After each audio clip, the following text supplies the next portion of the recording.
your question here would be to learn a bit more about you and your background. And if you could briefly describe yourself, your roles on what kind of brands do you tend to work with, that would be really interesting. Yeah, so I head up marketing here at our insurance agency. We specialize in trucking insurance, like commercial trucking. I originally started the first agency that merged in with LogRock, the company I work for, which is originally they pivoted into insurance, was doing trucking compliance safety software. So we sell insurance products on behalf of other insurance companies, but we're also building some technologies to like help in distribution automation. So that's the last 6 years of my life have been working in this space. And yeah, so I head up marketing. I'm also the principal agent of our insurance agency. So I also deal with a lot of the like licensing compliance stuff.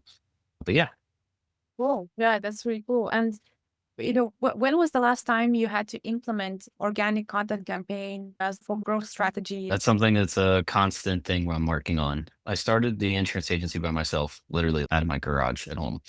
I started a YouTube channel, not actually as a growth strategy or anything for marketing. It was more out of frustration and trying to provide proper information about how insurance works for trucking companies because we get a lot of misinformation out there. But it ended up being, hold on, sorry. It ended up being something that turned into lead gen.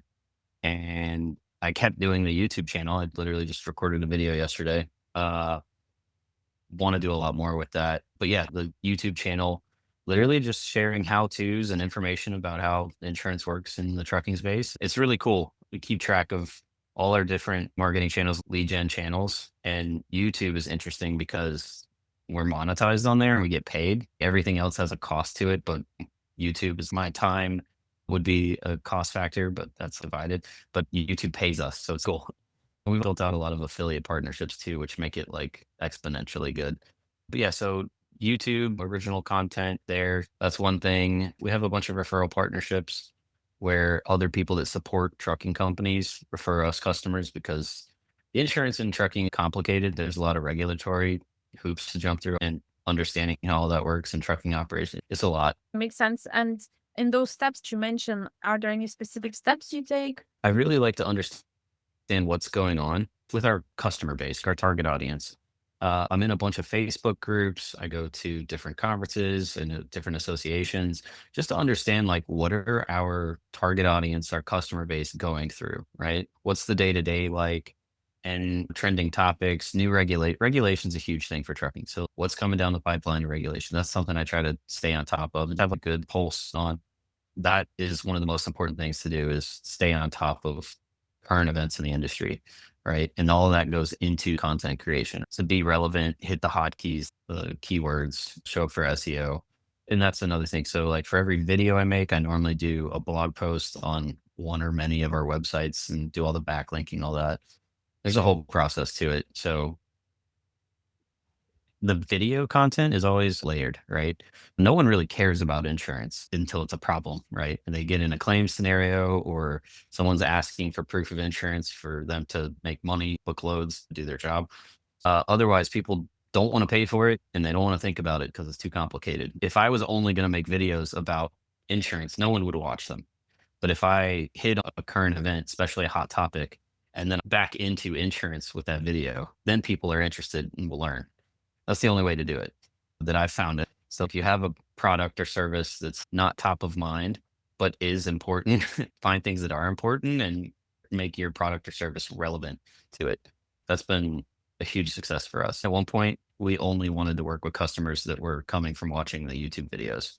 It's because they were self-educating and understood how we worked. It shortened our sales cycle, like our whole process. It was awesome. Wow. So it's like secondary benefits there. Like, it's amazing. Yeah, huge, huge. And we found that they were more successful. The likelihood of churn from them was much lower than any other lead channel. Whoa, that's interesting. And I guess in this process that you described, all of the layering and multiple search and all the blog and videos, what's the most difficult for you?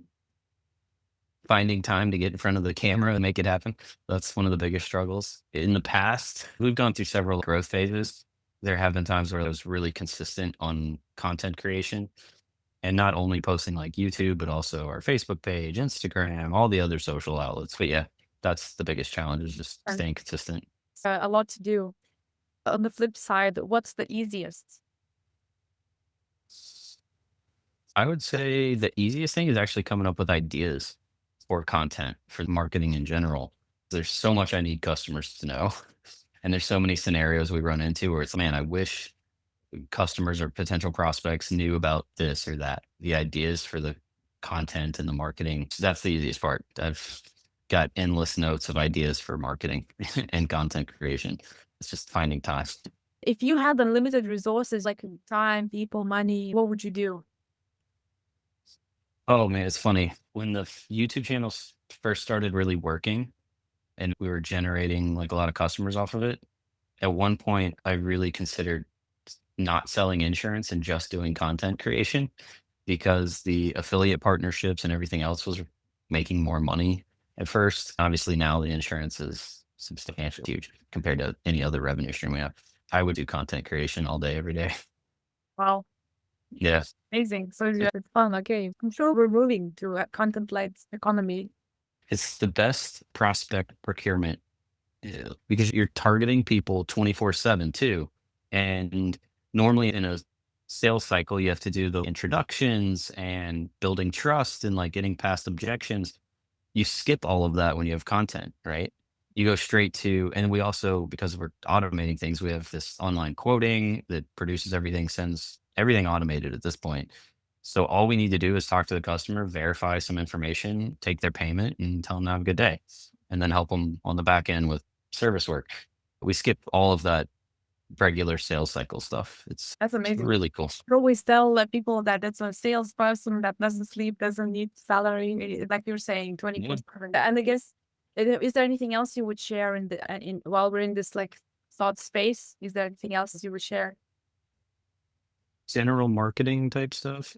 I don't know with other industries, I'm sure it correlates, but having a niche, something you're specialized in is really cool because it's often something not a lot of people know about.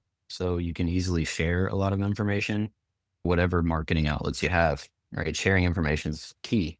So that's, I don't know. I guess if I wanted to share something else, I'd say just find something you can specialize in, become an expert at that, share as much knowledge as you can. Makes sense. Yeah. And if your niche is marketing itself, are you screwed? I've seen a lot of marketing agency people that talk about how they do their job, and people still want to hire them because no one wants to actually do that job. They have other things to worry about. I can tell you have nailed a few things, which is very interesting to talk to these people because they don't speak theoretic anymore. They speak very concrete, and it's very even easy to visualize the insights. So it's really cool to get your feedback.